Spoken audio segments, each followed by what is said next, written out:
I was standing in my kitchen on a Tuesday afternoon, folding the tablecloth I'd just ironed for what I thought was going to be my son Marcus's wedding reception, when my phone rang. It was Marcus calling, and I could hear excitement in his voice. When I answered Mom, he said, "Guess what? Vanessa and I have some amazing news to share with you. Can you come over tonight for dinner?"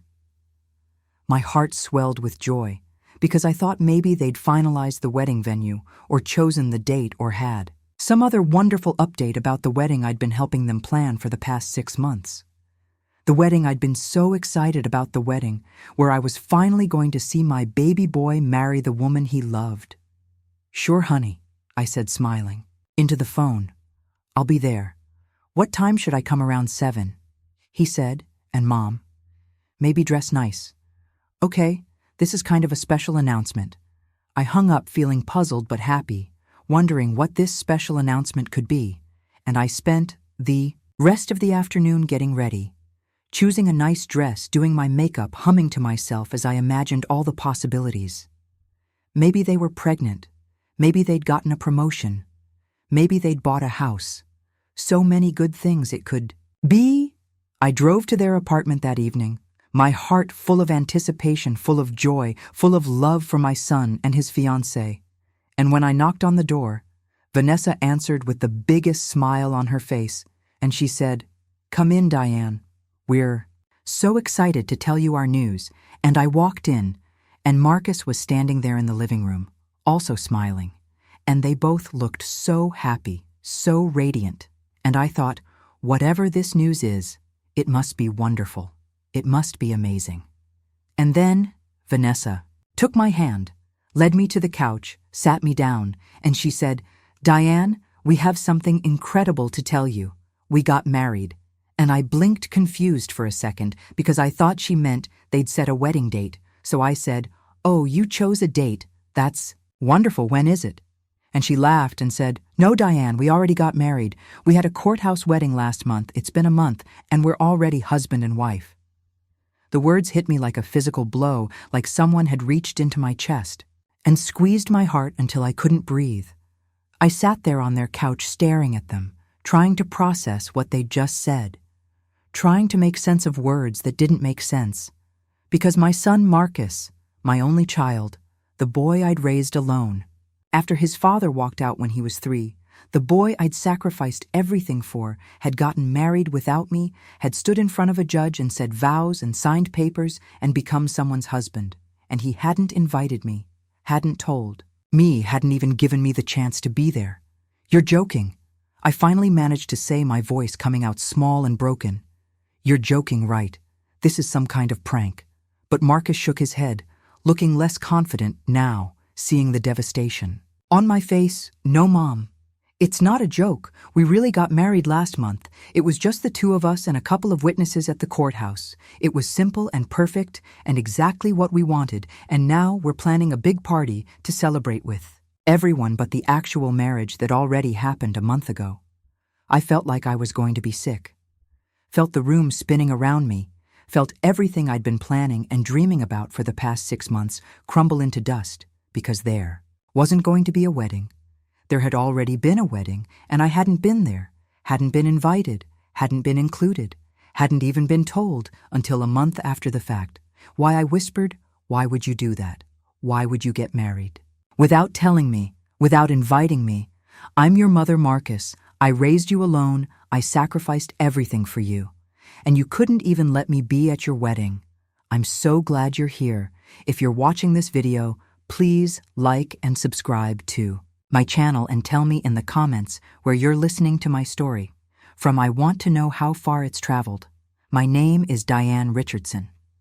I'm 54 years old, and the story I'm about to tell you is about the day my son broke my heart, is about betrayal and exclusion, and the moment I realized that the child I'd given everything for saw me as an obligation rather than a priority.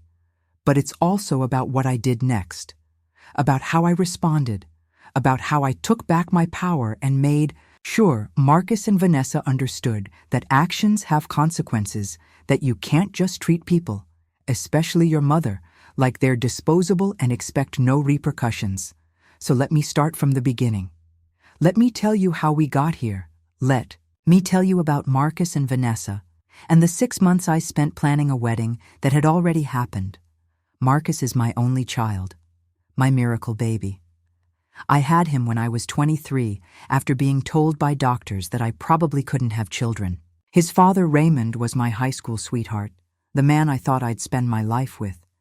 But when Marcus was 3, Raymond decided fatherhood and family life weren't for him. Decided he needed to find himself, needed to be free, needed to live his life without the burden of a wife and child, and he left, just walked out one day, and I never heard from him again. No child support, no birthday cards, no phone calls, nothing. So I raised Marcus alone, worked 2 jobs, put myself through nursing. School at night took every overtime shift I could get. Lived in a tiny apartment, drove a 15-year-old car, wore the same clothes for years. Never went out, never dated, never did anything for myself, because every dollar, every minute, every ounce of energy I had went into making sure Marcus had a good life, had opportunities, had a chance to succeed. And he did succeed. He got a full scholarship to University of Michigan, graduated with honors, got a job at a prestigious consulting firm in downtown Detroit, bought his own condo at 26. I was so proud of him, so proud of everything he'd accomplished, so proud that despite not having a father, despite growing up poor, despite all the struggles he'd turned into this amazing, successful man. Hay met Vanessa 2 years ago at his firm. She was a consultant too, ambitious, beautiful, confident. Everything Marcus said he wanted in a partner. They dated for a year, and then he proposed, took her to Santorini, Greece, got down on one knee on a cliff overlooking the ocean. The whole romantic gesture. And when he called to tell me, I cried tears of joy because my baby was going to have what I never had, a partner. Someone to build a life with, someone who loved him, and I was going to get to. See, it was going to get to be part of that joy. Marcus brought Vanessa to meet me shortly after they got engaged, and I tried so hard to make a good impression, cleaned my apartment for days, cooked all of Marcus's favorite foods, bought fresh flowers, wanted her to feel welcome, wanted her to see that even though I wasn't wealthy, wasn't sophisticated, I was warm and loving and excited to have her in our family. Vanessa was polite during that first meeting, complimented my cooking, asked appropriate questions about my life, about Marcus's childhood, seemed genuinely interested in getting to know me. But there was something about her that made me uncomfortable, something I couldn't quite put my finger on, a coolness beneath the politeness, a sense that she was evaluating me and finding me wanting. But I pushed those feelings aside, told myself I was being paranoid, told myself I was just nervous about meeting my future daughter-in-law, told myself that everything would be fine once we got to know each other better. After dinner that first night, Marcus asked me if I'd help plan the wedding, said he and Vanessa wanted something beautiful, but weren't sure where to start, said they needed someone organized, someone who could handle all the details, someone they trusted, and who, better than me, his mother. I was thrilled, absolutely thrilled, because this meant I'd be included, meant I'd be part of this important milestone, meant I'd get to help create the day my son would remember. For the rest of his life, I said yes. Immediately, said I'd love to help, said I'd do whatever they needed. And Marcus hugged me and said, thanks, Mom. I knew I could count on you. So I threw myself into wedding planning with everything I had. I created spreadsheets, I researched venues, I collected samples of invitations and napkins and centerpieces. I spent hours on Pinterest creating boards with themes and color schemes and decoration ideas. I called every wedding vendor in the Detroit area, getting quotes, comparing prices, making lists of pros and cons. I spent money I didn't really have buying wedding planning books and magazines, subscribing to websites, taking notes on everything, watching YouTube videos about how to plan the perfect wedding. I met with Vanessa every week, sometimes twice a week, to go over details, to show her options, to get her input on everything, from flowers to favors. I took her to cake tastings, to dress shops, to floral designers. I spent my days off driving her around, to different venues helping her envision her perfect day, and she'd smile and nod and say things like, "Oh, Diane, you're so helpful. Thank you so much for doing all this." But there was always that coolness, that distance, that sense that she was humoring me more than actually valuing my help. I didn't care, though. Didn't let it bother me because I was planning my son's wedding was going to be part of this important day, was finally going to get to see Marcus, stand at an altar and promise forever to someone, and that was worth any amount of coolness from Vanessa. Worth any amount of time and money and energy. I was pouring into this project. We chose a venue, a beautiful estate, with gardens and a gazebo. Perfect for an outdoor ceremony. We chose a date, June 15th, about 8 months. Away enough time to plan everything properly. We chose colors, sage, green, and ivory, elegant and timeless. We chose a menu, a seated dinner with chicken and salmon options. We chose everything down to the smallest detail, and I was keeping track of it all, was coordinating with all the vendors, was making sure everything was progressing on schedule, was essentially acting as the wedding planner, even though I'd never planned a wedding before, because this was my son's wedding, and I wanted it to be perfect. Marcus seemed happy, seemed grateful for all the work I was doing, would call me regularly to check in, to ask about progress, to thank me for everything I was doing.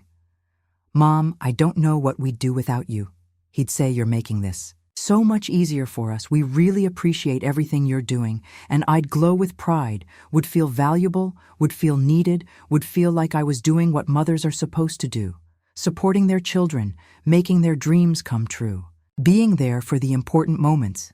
And I was spending money, too. Money. I didn't really have money. I should have been saving for retirement, but I didn't care.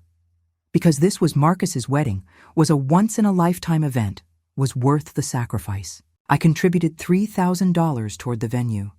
Said it was my gift to them, my way of making sure they had the wedding of their dreams. I bought my mother of the groom dress, a beautiful lavender gown that cost more than I'd spent on clothes. In the past 5 years, I made appointments for hair and makeup for the wedding day. I started planning a speech, thinking about what I'd say when I toasted the happy couple, thinking about how I'd tell everyone about the amazing man my son had become, about how proud I was, about how happy I was to welcome Vanessa into our family. And then, in month 6 of this planning process, in month 6 of spreadsheets and vendor meetings and tastings and fittings, everything came crashing down. I got that phone call from Marcus asking me to come to dinner for a special announcement, and I went with joy in my heart, went expecting good news, went completely unprepared for what they were about to tell me. So when Vanessa said we already got married, when she said it happened last month, when she said it with that bright smile like she was sharing wonderful news, I felt something inside me shatter, felt 6 months of work and planning and dreaming and sacrifice revealed as pointless, as meaningless, as a waste, because the wedding had already happened and I hadn't been there, and they'd waited a whole month before even telling me. I sat on their couch trying to process, trying to understand, trying to make sense of something that made no sense, and I asked why. I asked it over and over. Why would you do this? Why would you get married without me? Why would you plan a wedding with me and then go behind my back and have a secret ceremony? Why would you exclude me from the most important day of your life? And Marcus looked uncomfortable, looked like he wanted to be anywhere.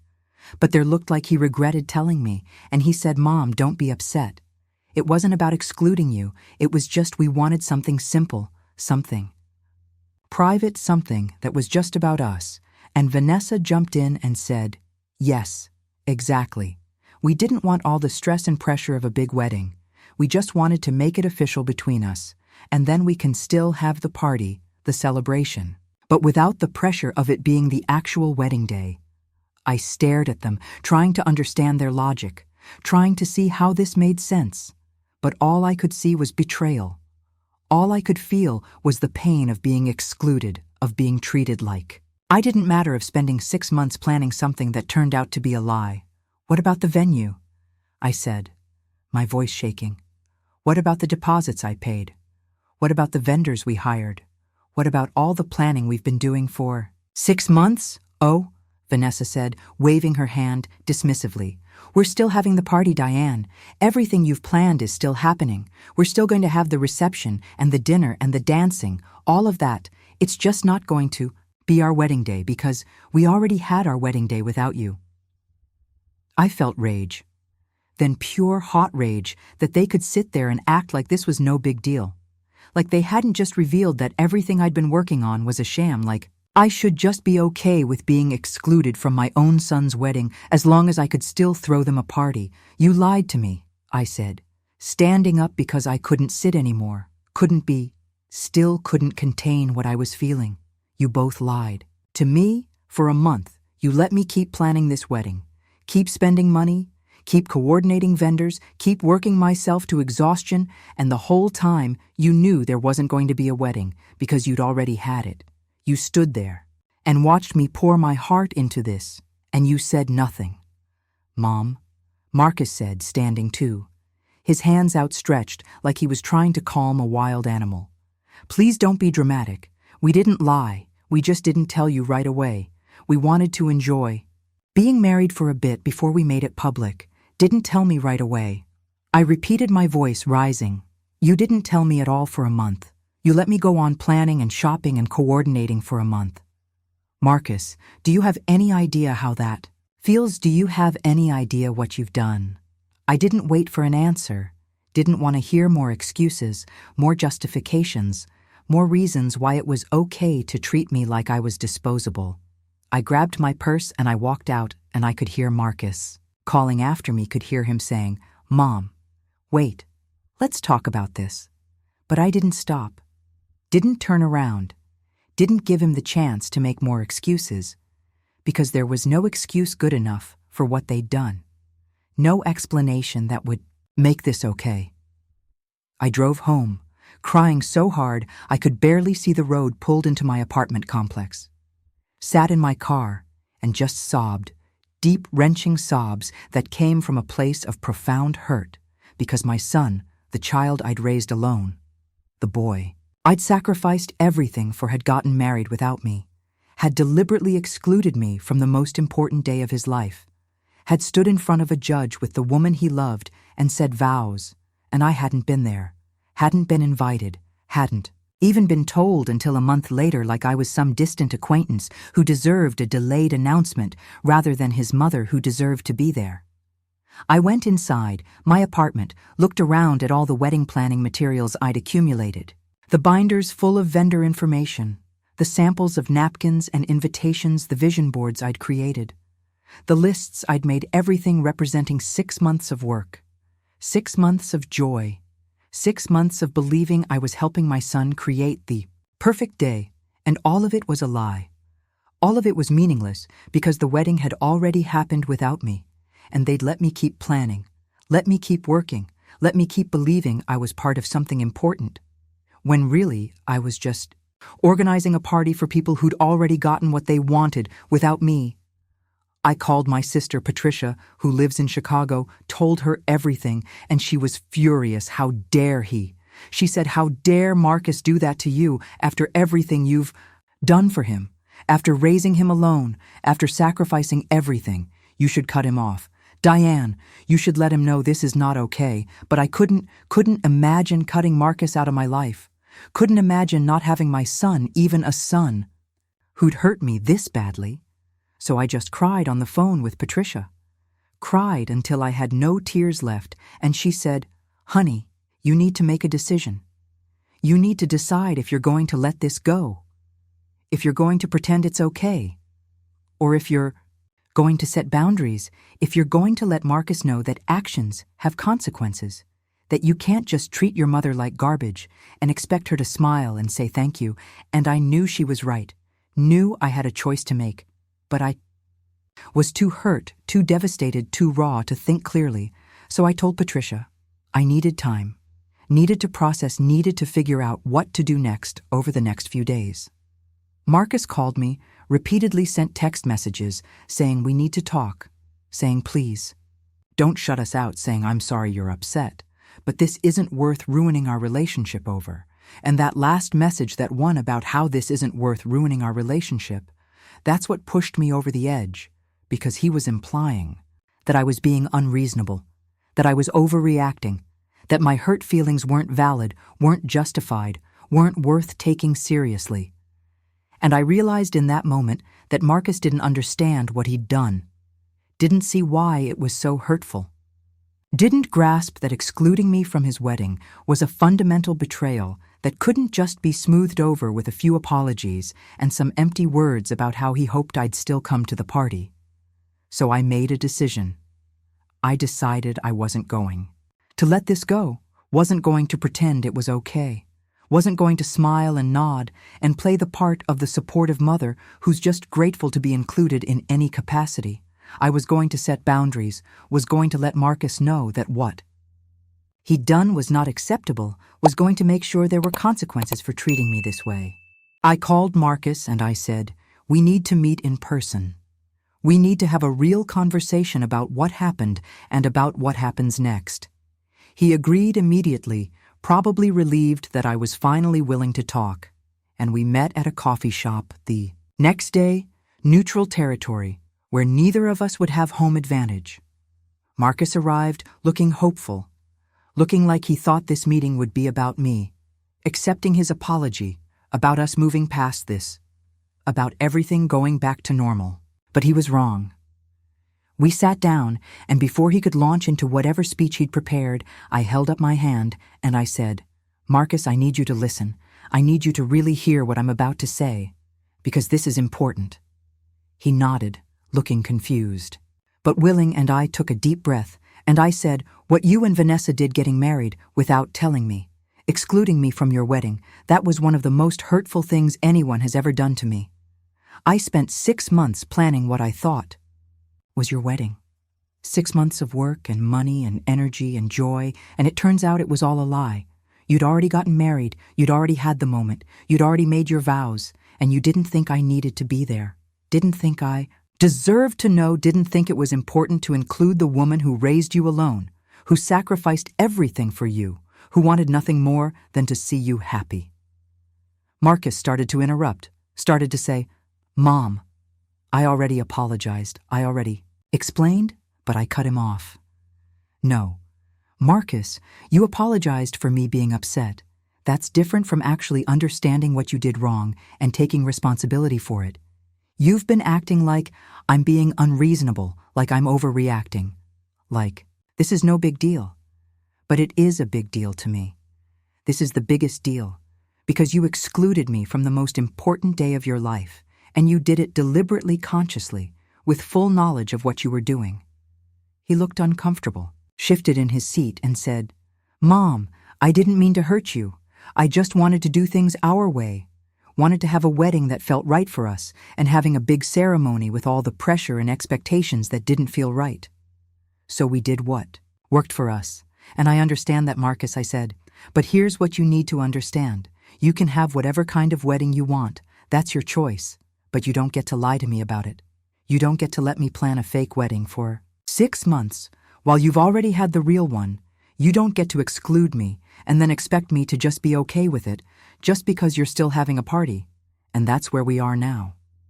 Marcus, I need to decide what I'm going to do about this. I need to decide if I'm going to continue with the wedding planning, if I'm going to attend your party, if I'm going to maintain the same relationship we had before, or if I'm going to set some boundaries to protect myself from being hurt like this." "Again, what are you saying?" he asked, and I could hear panic in his voice. "Are you saying you're not coming to the reception? Are you saying you're cutting me off?" I'm saying, I said carefully that I need time to think about what I'm comfortable with. "I'm saying that I poured 6 months of my life into planning what I thought was your wedding, and finding out it was all meaningless, that hurt me deeply, and I'm not ready to just move on, like nothing happened. I'm saying that if you want to repair our relationship, you're going to have to do more than just say, 'You're sorry.' You're going to have to show me that you understand why what you did was wrong, and that you value me as more than just a free wedding planner." Marcus looked stunned, looked like he'd never considered that there might be real consequences for his actions, looked like he'd assumed I'd eventually just get over it and everything would go back to normal. "Mom," he said, his voice pleading, "you're my mother. I love you. I don't want to lose you over this." "I know you love me, Marcus," I said, "but love isn't enough. Love doesn't mean you get to treat me however you want and expect me to just take it. Love requires respect, requires consideration, requires honoring the people who've sacrificed for you and what you did, Marcus, getting married without me letting me plan a fake wedding for 6 months that showed a fundamental lack of respect for me and for everything I've done for you. So yes, I love you too, but right now I need space. I need time. I need to figure out how to move forward from this, and you need to really think about why what you did was so hurtful and what you're going to do to make it right. I left the coffee shop feeling both empowered and heartbroken. Empowered, because I'd finally spoken. My truth had finally set boundaries, had finally demanded the respect I deserved. But heartbroken, because my relationship with my son was damaged, possibly irreparably, and I didn't know how to fix it.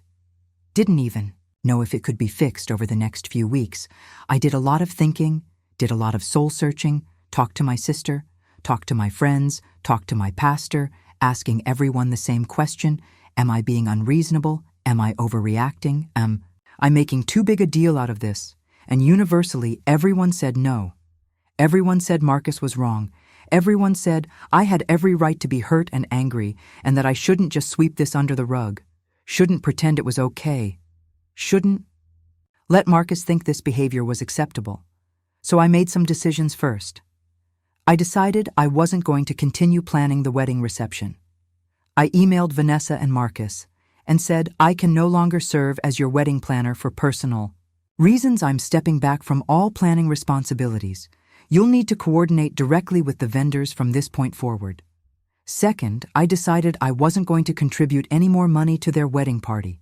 I'd already paid $3,000 for the venue deposit, and I wasn't going to ask for that back because I'm not petty, but I wasn't giving them another dollar, wasn't paying for flowers or cake or music or anything else. They wanted to celebrate their marriage. They could pay for it themselves. Third, and this was the hardest decision, I decided I wasn't sure if I was going to attend the reception. I told Marcus I needed more time to think about it, needed to see if he was actually willing to do the work to repair our relationship, or if he was just going to wait for me to get over it and come running back like nothing had happened. Marcus did not take these decisions. Well, he called me angry, saying I was being selfish, saying I was ruining their celebration, saying I was making everything about me when it should be about them and their happiness. And hearing my son say those words confirmed that I'd made the right decision, because he still didn't get it, still didn't understand, still thought I was the problem rather than his actions being the problem. Vanessa called too, and she was even worse. She said, "Diane, I think you're being completely unreasonable, Marcus, and I made a decision about our own wedding and you're punishing us for it. You're being manipulative and controlling, and honestly, it's very disappointing to see this side of you. I wanted to have a good relationship with my mother-in-law, but you're making that impossible." I listened to her little speech and then I said, "Vanessa, you're right. This is my response to a decision you and Marcus made. You made the decision to exclude me from your wedding, to lie to me for a month, to let me waste 6 months planning something that didn't matter, and I'm making the decision to protect myself, to set boundaries, to refuse to keep pouring energy into a relationship where I'm clearly not valued. So yes, you're seeing a side of me you haven't seen before. You're seeing the side that has self-respect, that won't be treated like garbage, that expects to be valued. And if that disappoints you, then I think that says more about your expectations than about my behavior." She sputtered, tried to argue, but I'd already hung up. Already decided I was done justifying my decisions to people who refused to understand why their actions were hurtful. My sister Patricia was proud of me when I told her about the conversation. She said, "That's my girl." She said, "You stand your ground. You make them understand that you're not just going to roll over and take it. You deserve better than this, Diane, and don't you forget it." The weeks turned into months, and Marcus kept trying to get me to change my mind, kept calling, kept texting, kept sending me information about the reception venue and menu and music. Like if he just acted like everything was normal, I'd eventually cave and go along with it. But I held firm, kept my boundaries, kept my distance, kept insisting that if he wanted to repair our relationship, he needed to actually understand what he'd done wrong, not just apologize for me being upset. The reception was scheduled for September 3rd, about 4 months after I'd learned about the secret wedding. And as that date approached, Marcus's attempts to get me to attend became more frequent, more desperate. "Mom, you have to come," he said during one phone. "Call you're my mother. This is my wedding celebration. I can't have it without you. It's not your wedding, Marcus," I reminded him. "Your wedding already happened. Remember back in May when you got married without inviting me? This is just a party. And parties are optional, especially parties thrown by people who've shown they don't value me. But what will people think?" He said, "What will I tell everyone when they ask where you are? Tell them the truth." I said, "Tell them you got married without inviting." Me and I decided I didn't want to attend the party thrown to celebrate a wedding.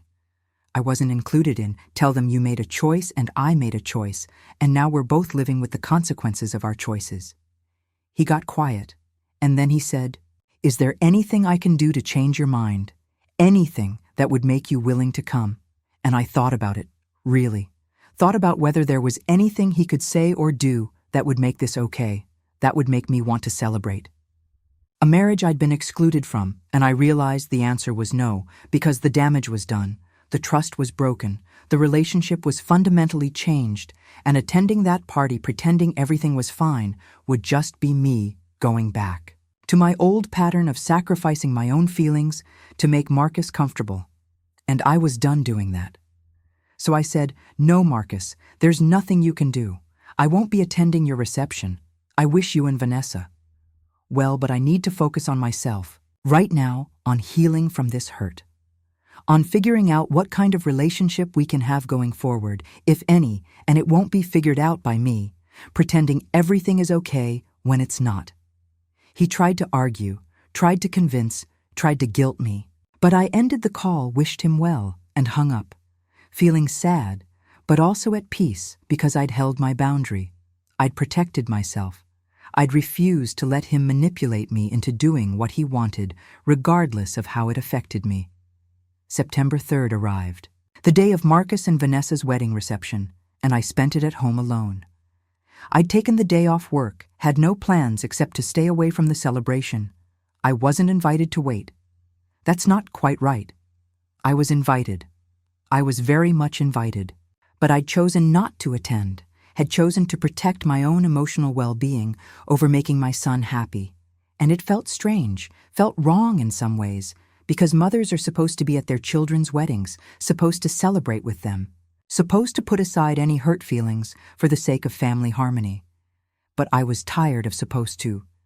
Was tired of sacrificing myself on the altar of other people's expectations, was tired of being treated like my feelings didn't matter. My sister, Patricia, called me that afternoon. "How are you holding up?" she asked. "I'm okay." I said honestly, "I'm sad. I wish things were different. I wish Marcus had included me. I wish I could be there celebrating with him. But I also know I made the right decision. I know that attending would have just taught him that he can treat me however he wants, with no consequences, and I'm done teaching him that good for you." Patricia said, "You stay strong. You remember your worth because you are worth more than being treated as an afterthought." We talked for an hour about everything about Marcus's childhood, about all the sacrifices I'd made, about how this betrayal felt like all those sacrifices had been for nothing. And Patricia reminded me that they weren't. For nothing, that I'd raised a successful son, that I'd given him every opportunity, that his choices now didn't negate everything I'd done for him growing up, and she was right. But it still hurt. Still felt like a rejection of everything I'd given. Everything.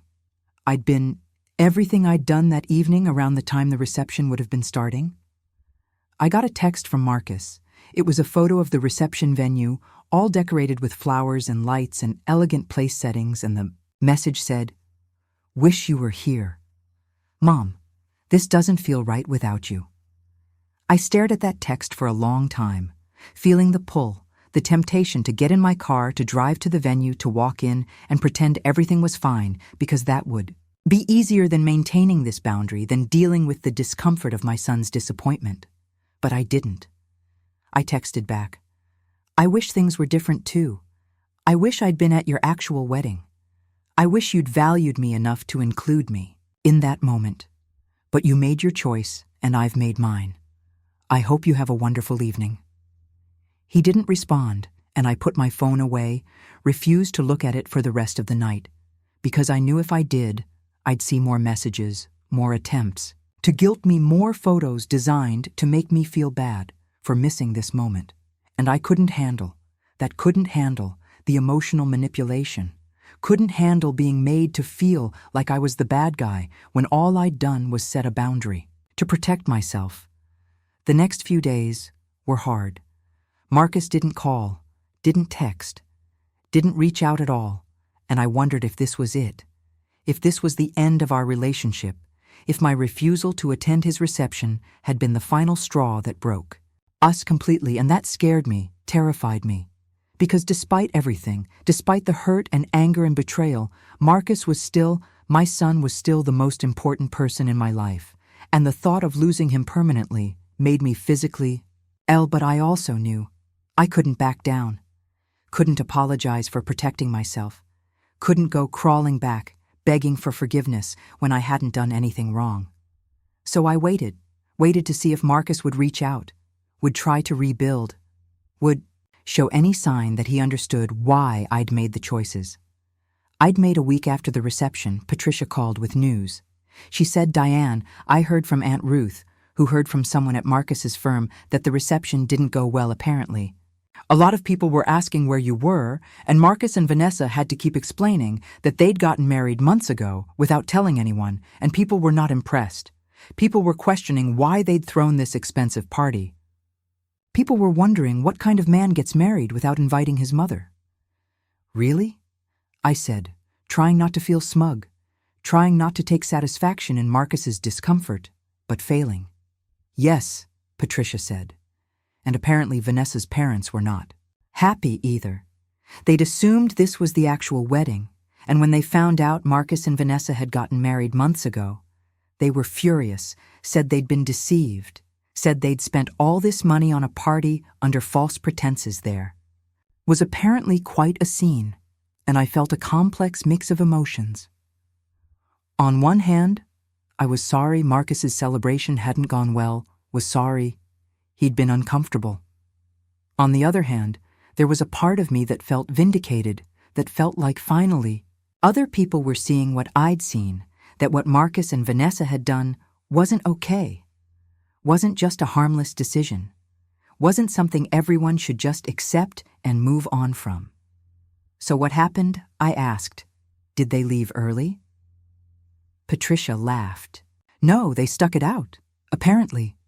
Vanessa cried in the bathroom for a while, and Marcus looked miserable all night, but they stayed through the whole reception, smiled for photos, did their first dance, cut the cake, the whole performance, but everyone said it felt off, felt awkward, felt like they were celebrating something that had already lost its shine. And maybe that's the lesson in all of this. Maybe that's what Marcus needed to learn, that when you exclude people, especially important people, from significant moments, you don't get to control how they react. You don't get to determine what consequences there are for your choices. You make your decision and other people make theirs. And sometimes those decisions mean missing out on celebrations, mean having awkward conversations at parties, mean learning that actions have repercussions. Another week went by with no contact from Marcus, and I started to wonder if I should reach out, if I should be the bigger person, if I should extend an olive branch. But every time I thought about calling him, I remembered that text. "Wish you were here." Mom and I felt angry all over again, because if he'd really wished I was there, he would have made sure I was at the actual wedding, not just the party afterwards. If he'd really valued my presence, he wouldn't have gotten married in secret, wouldn't have waited a month to tell me, wouldn't have let me waste 6 months planning a fake wedding. So I didn't call, didn't text, didn't reach out, because the ball was in Marcus's court. It was his responsibility to repair what he'd broken, his responsibility to acknowledge what he'd done.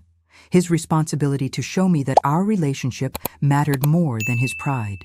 Finally, 3 weeks after the reception, Marcus called. His voice was different than it had been in our previous conversations, less defensive, less justifying, more subdued. Mom, he said, can we meet? I need to talk to you face to face. Yes, I said. We can meet where and when? He suggested the same coffee shop where we'd met before, and we arranged to meet the next afternoon, neutral territory again. But this time, I was less nervous, less worried about what he might say, because I'd held my boundary. I'd protected myself. I'd proven to myself that I could survive without Marcus's approval, and that gave me a strength I hadn't had before. Marcus was already there when I arrived, sitting at a table in the corner, looking tired, looking older somehow, looking like the past month had aged him. I sat down across from him and waited for him to speak, wondering what he'd say, wondering if he'd finally understand or if this would be another round of excuses and justifications. Mom, he said, and his voice cracked. I'm sorry. I'm really, really sorry for everything, for getting married without you, for letting you plan the wedding, for not telling you for a month, for making you feel like you didn't matter. Because you do matter. You're my mother, and you should have been there. And I messed up. I messed up so badly, and I don't know how to fix it. I looked at him. This man who'd been my baby, my little boy, my whole world, and I saw genuine remorse, saw real understanding. Saw for the first time an acknowledgement that what he'd done was wrong, not wrong because it hurt my feelings, but wrong because it was a fundamental betrayal of our relationship. Why, Marcus, I asked, why did you do it? Why did you get married without me? He took a deep breath, looked down at his hands and said honestly, because Vanessa wanted to. She didn't want a big wedding, didn't want all the attention and pressure, didn't want to deal with all the family dynamics and opinions, and she convinced me that it would be better to just go to the courthouse, just the two of us, make it simple, make it ours, and then we could have a party later for everyone else. And I went along with it because I loved her, because I wanted to make her happy, because I didn't think it would be that big of a deal. And then afterwards, when we were talking about when to tell people, Vanessa said we should wait. Said we should enjoy being married for a bit before we made it public. And I went along with that too, and by the time we told you, it had been a month and the damage was done. And what about the wedding planning, I asked. What about the 6 months you let me spend coordinating and shopping and working on something that turned out to be meaningless? He winced. We told ourselves it wasn't meaningless. He said we told ourselves you were planning the reception, which was still important, which was still going to happen. We convinced ourselves that it didn't matter that the legal ceremony had already happened, because the party was still going to be everything you'd planned. But we were lying to ourselves, Mom. We knew you thought you were planning our wedding. We knew you were investing time and money and energy into what you believed was the actual ceremony, and we deliberately let you believe something that wasn't true, because it was easier than telling you the truth, than dealing with your reaction, than facing what we'd done. And that was wrong. That was so wrong. And I'm sorry. I sat there listening to this confession. Listening to Marcus finally admit what I'd known all along, that they'd deliberately deceived me, that they'd known I'd be hurt, and they'd done it anyway, that they'd chosen Vanessa's preferences and their own comfort over my feelings and my right to be included.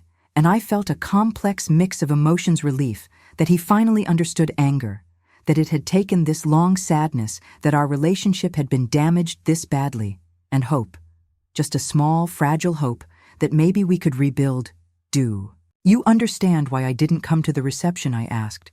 Because I need you to understand that it wasn't me being petty or vindictive or trying to punish you. It was me protecting myself. It was me refusing to participate in celebrating something I'd been excluded from. It was me setting a boundary and saying, I won't accept being treated this way. He nodded, tears in his eyes. I understand, Mom. I get it now. Vanessa and I. We thought you were overreacting. Thought you'd get over it. Thought you'd eventually just show up. Because that's what you've always done. You've always put us first. Always sacrificed for me. Always been there, no matter what. And we took that for granted, took you for granted, assumed you'd just keep absorbing whatever we did because you loved me. But at the reception, when people kept asking where you were, when I had to keep explaining what we'd done, when I saw the judgment in people's eyes, I finally understood what we'd done to you. I finally got that excluding you from our wedding was a betrayal that couldn't just be smoothed over with apologies. And I'm sorry it took me this long to understand. I'm sorry I didn't see it sooner. I'm sorry I hurt you so badly. We talked for 2 hours that afternoon, really. Talked in a way we hadn't in years. Marcus told me about the pressure Vanessa had put on him, about her insistence that they get married without family, about his own confusion about whether he was doing the right thing, but his decision to go along with it because he didn't want to lose her.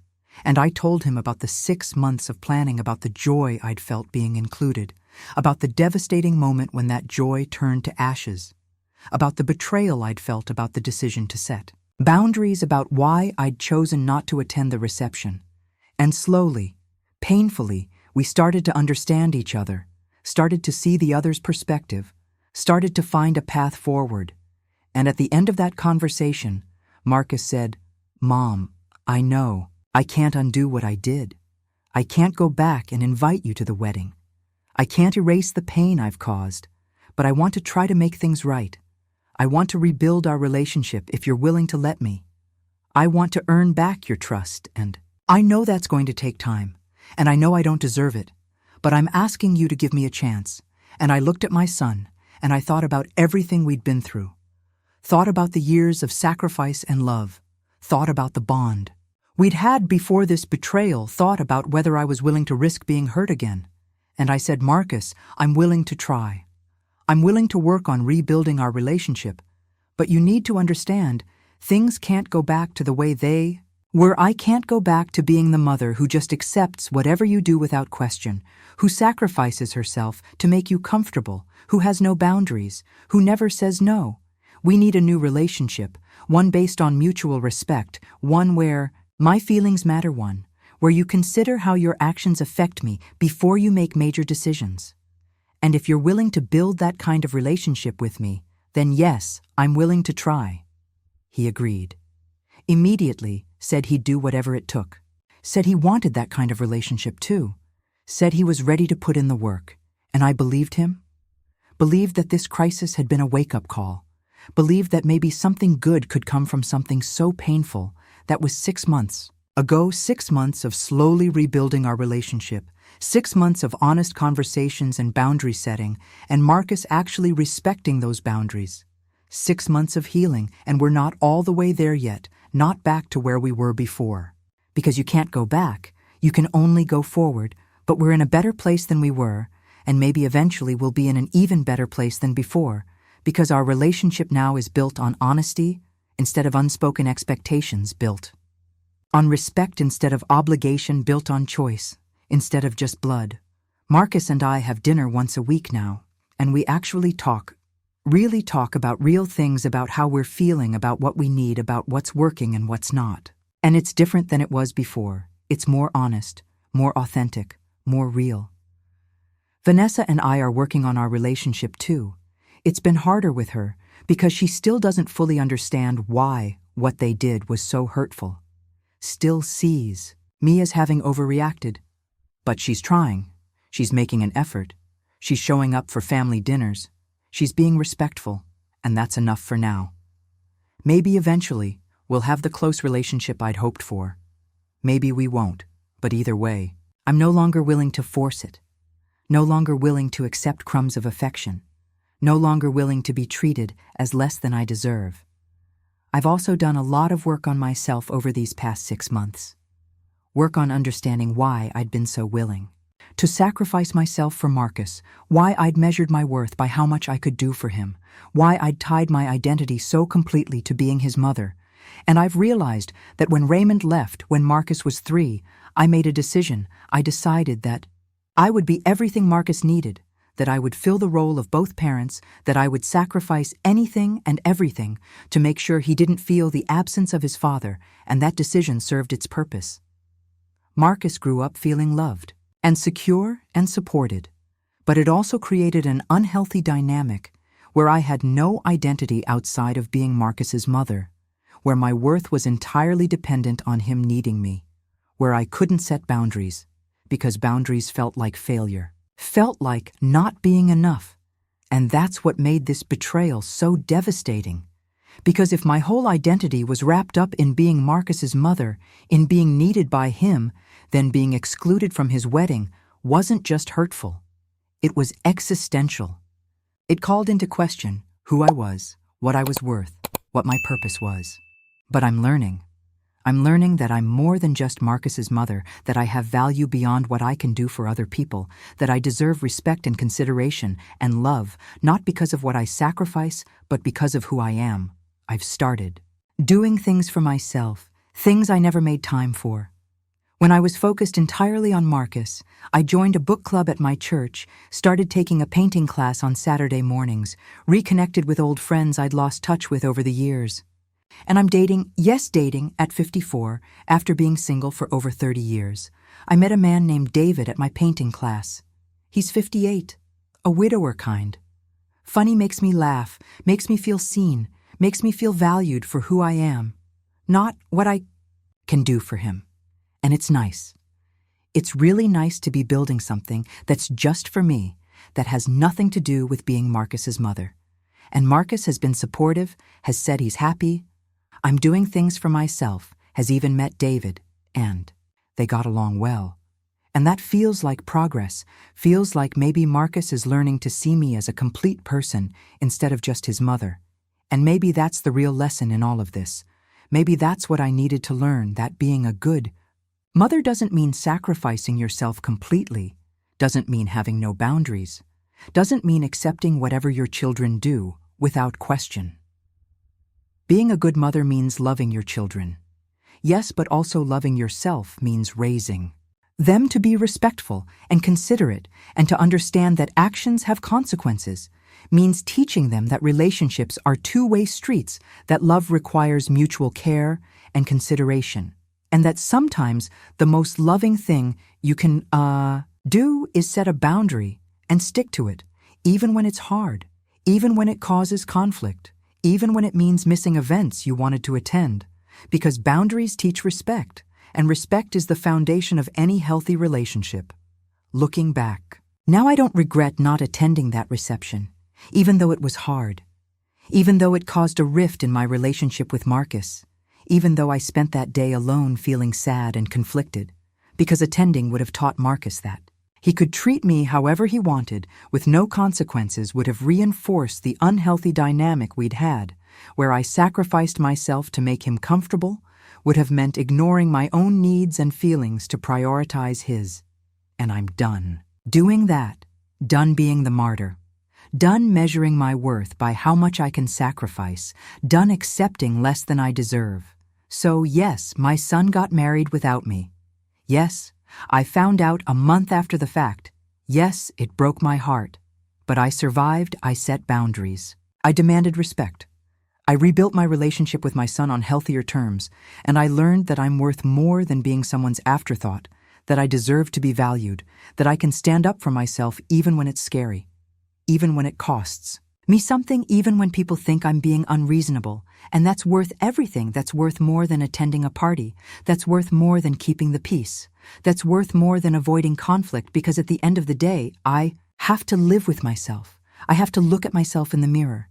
I have to know that I honored my own worth, that I respected my own feelings, that I refused to accept being treated as disposable. And I did that. I held my ground. I protected myself. I set boundaries, and I survived, and now I'm thriving. Now I'm building a life that's rich and full and meaningful, not because of what I do for others, but because of who I am. And that feels good. That feels right. That feels like the life I should have been living all along. My message to anyone watching this, who's dealing with a similar situation, who's been excluded by their children, who's been treated as less than they deserve, is this: you are worth more than being someone's afterthought. You deserve respect. You deserve consideration. You deserve to be valued. And if your children can't or won't give you that, then you have every right to set boundaries, to protect yourself, to demand better. And yes, that might mean missing events, might mean having difficult conversations, might mean creating distance in relationships that used to be close. But sometimes distance is necessary. Sometimes boundaries are the only way to teach people how to treat you. Sometimes the most loving thing you can do for yourself and for your children is to say no. This isn't acceptable. I deserve better. And I won't participate until things change, because children, even adult children, need to learn that their parents are people too, are deserving of respect, are not just there to serve their needs without question. And sometimes the only way they learn that is through experiencing consequences, through having their parent say no, through realizing that treating people badly costs them something. Costs them the relationship they took for granted, costs them the support they assumed would always be there. Costs them the unconditional acceptance they thought was their birthright, and those are hard lessons, but they're necessary lessons, and sometimes as parents, our job is to teach those lessons, even when it hurts, even when it costs us, even when it means missing moments we desperately wanted to be part of, because teaching our children to be respectful, considerate adults who value the people in their lives, that's more important than our own feelings, that's more important than avoiding conflict, that's more important than being there for every moment. So yes, my son got married without me, and it broke my heart, but it also taught me my own worth, taught me the importance of boundaries, taught me that I'm more than just someone's mother, and those lessons, as painful as they were to learn, are gifts. Gifts that have transformed my life. Gifts that have made me stronger, more confident, more complete. And for that, for all the pain and heartbreak and difficult months of rebuilding, I'm grateful, because I'm finally living a life that honors who I am, not just what I can do for others. And that's the life everyone deserves. That's the life I should have been living all along. That's the life I'm living now, and I wouldn't trade it for anything. Not even for the chance to have been at Marcus's wedding, because being true to myself, being someone who respects her own worth, being someone who sets boundaries and demands respect, that's worth more than any wedding, that's worth more than any moment, that's worth everything. And I finally understand that, finally believe it, finally live it, and that's the real happy ending. Not Marcus apologizing, not our relationship being rebuilt, not even meeting David and finding love again. Though all of those things are wonderful, the real happy ending is me finding myself, finding my worth, finding the courage to stand up for myself, and live a life that honors who I am. And that's something no one can take away from me. That's something that will last long after wedding dresses have been stored away and photos have faded. That's something eternal, something true, something real. And that's what I want to leave you with today. Not the story of how my son hurt me, but the story of how I found myself in the aftermath, how I learned to value myself, how I built a life that's rich and meaningful and full, not because of what I do for others, but because of who I am. So if you're in a situation where you're being taken for granted, where you're being treated as less than you deserve, where your children or anyone else in your life expects you to just accept whatever they do without question, I want you to know you deserve better. You are worth more, and you have the power to change your situation by setting boundaries, by demanding respect, by being willing to walk away from situations that don't honor your worth. It won't be easy. It might cost you relationships, might create conflict, might mean missing moments you wanted to be part of, but it will also give you something far more valuable. It will give you yourself, your dignity, your self-respect, your sense of worth. And that's everything. That's what makes life worth living. That's what makes you able to look at yourself in the mirror and feel proud. And that's what I wish for all of you, that you find that courage, that you discover that worth, that you live that truth because you deserve it. We all deserve it. And it's never too late to start. Did you like my story, and which city are you listening from? Let's meet in the comments. If you like the story, you can support me by sending a super thanks, so I can keep bringing more stories like this. Thank you so much for your sweet support. I'm looking forward to your comments on the story on the screen. You can see 2 new life stories that I highly recommend. There's so much more on my channel. Don't forget to subscribe. See you in the next life story with love and respect.